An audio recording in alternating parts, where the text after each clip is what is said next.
Howdy, YouTube family. This is Bolt RN coming to you from my home in Alabama.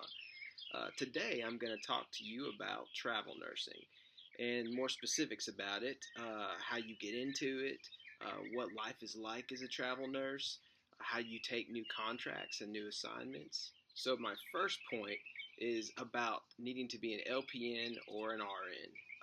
It's better if you're an RN because if you're an RN, you have a lot more opportunities, a lot more places are willing to hire you, your skills are a lot more marketable.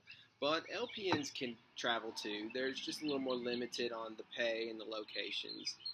And the difference between LPN is a licensed practical nurse versus a registered nurse. So if you're an RN and you have at least 1 to 2 years experience in the specialty department you work for, you have the ability to go travel nursing. So congratulations on having your 2 years experience.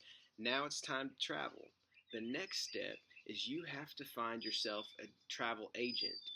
There's tons and tons of agencies out there. There's plenty of recruiters and agents.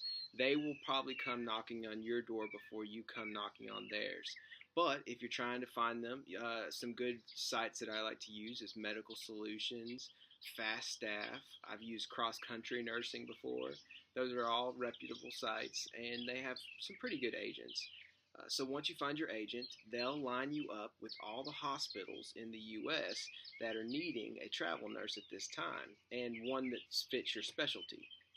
So if you're an ICU nurse like me, then you're of course not going to go take an assignment in a PACU department or in labor and delivery because you wouldn't be qualified for that.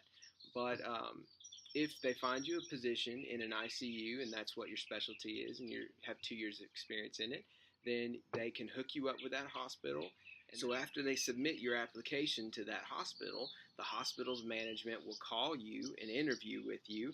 And once the manager of that unit's interviewed, if they like you and you fit what they're looking for in a traveler, they'll extend you an offer. Now, offers are typically 13 weeks long. Contracts can be 8 weeks long. I've heard of a few that are 4 weeks long and some that are even longer than 13 weeks. But 95% of your contracts are going to be 13 weeks. So go ahead and plan for about 3 months of being committed to this hospital. You are contracted, so you are expected to go, be there on the day you say you'll be there, and work until the day that your contract ends. And your contract is enforceable by law. So don't take a contract unless you're certain that you can fulfill it. So once you've signed your contract, there's all kinds of paperwork you'll have to fill out. There's licensing for that state that you'll have to get, which is a whole other subject for another day. Certain states are extremely difficult and lengthy to get your nursing license in. California probably being the very worst out of all 50 states. It can take 6 months of paperwork and waiting to get your license in California. But most states are not very long, 4 weeks, 6 weeks, maybe 3 weeks. And they usually cost a couple $100 for the whole process to get it. But once you have your license and you've signed your contract for that facility, then you show up. Housing is another topic for another day. I can discuss that if you have questions about how you find housing in those places. It's a tricky process, and some people go about it different ways. And health insurance is another process that some people do differently. And I can talk about that another day too. But once you show up for your assignment, you go to work, you complete your 13 weeks. Usually you do 3 12-hour shifts a day, and you get paid according to what your contract stated you get paid. And typically it's higher pay than what you would make normally. So everyone thinks travel nurses make billions of dollars. That's an exaggeration, but they assume you make lots and lots of money. And it's true, you do make more money than the typical nurse.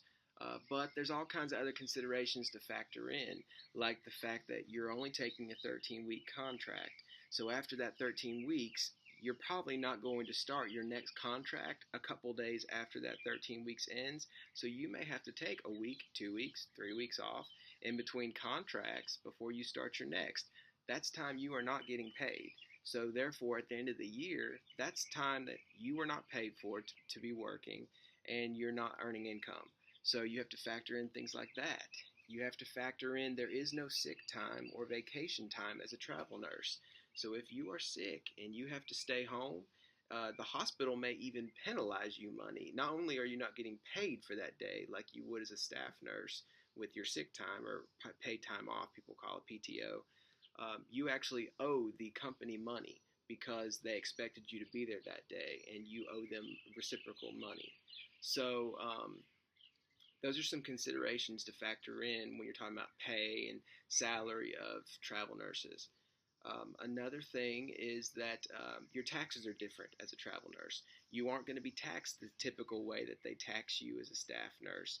You'll be taxed differently. Your hourly rate pay is going to be on a lower scale, and you'll get stipend pay, which can be tax-free. So there are a lot of awesome tax benefits for travel nurses.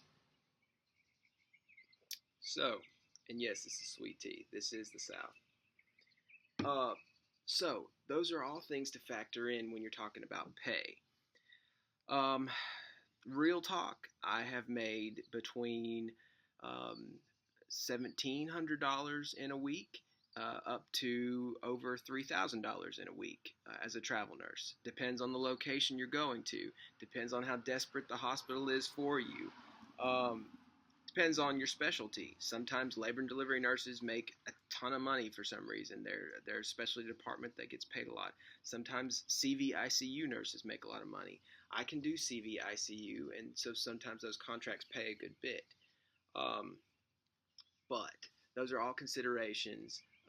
Essentially, as a nurse traveling, you'll make probably 30, maybe 40% more than you would cash net income than you would as a staff nurse. But of course, remember, you're foregoing all of the benefits that you have factored in as a staff nurse, like sick time, vacation time, 401ks, all that stuff. You don't get that as a travel nurse. So where have I gone as a travel nurse?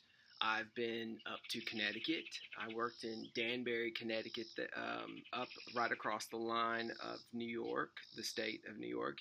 And it was about an hour north of New York City. It was an awesome place to go. There was a lot of really cool culture there, something very different from what I'm used to here, growing up mostly in the Southeast. So I got to meet a lot of different Jewish culture. I got to see a lot of different Italian people. There's not very many Italian people, not authentic Italian people down here in the South. I got to eat a lot of really good Greek food and Italian food, and I got to hang out in New York City on the weekends, which was a really cool, experience. My girlfriend at the time, she got to fly up all the time and see me, and even her family came out with her, and I got to show them around the city. We got to do tours of the city and stuff. I went over to Boston and hung out at Harvard's campus. I did a tour of Yale, which was about 45 minutes away from where I was working in Connecticut. I drove up to Niagara Falls and saw Niagara Falls and got to meet some Canadians. It was a whole different kind of experience, and that's something unique to travel nursing that you can't get as a staff nurse, no matter what the pay or the benefits or whatever other things you're looking for in travel nursing. That's something truly unique to travel nursing that you can't get anywhere else. Other assignments I've done, I came back down for the winter time down south here to Georgia and worked in Georgia throughout the holidays so I could be close to my family and friends for the holidays, Christmas and Thanksgiving, New Year's. And I'm still I'm in Atlanta, Georgia now, working at a pretty large 500-something bed hospital. It's got 82 ICU beds. It's a huge ICU facility, and they do lots of really advanced things there. I've learned a ton since I've been there, and I've enjoyed my time there. And I'm about to take an 8-week contract in Knoxville, Tennessee, with a neuroscience ICU that's just opening up. They need help, and they're offering extensive pay for me to come out there for 8 weeks, and so I will definitely go.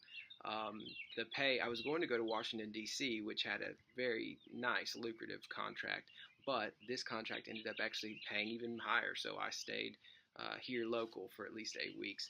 And then from there, I'll probably go to California. I'm not sure yet. I'll have to update you on that later. But those are some of the places I've been. So keep following me on here. I'll continue to update you guys on other topics and things that I can think of that might be interesting, that questions that I get asked typically by people, and try and spread some knowledge and connect with you guys.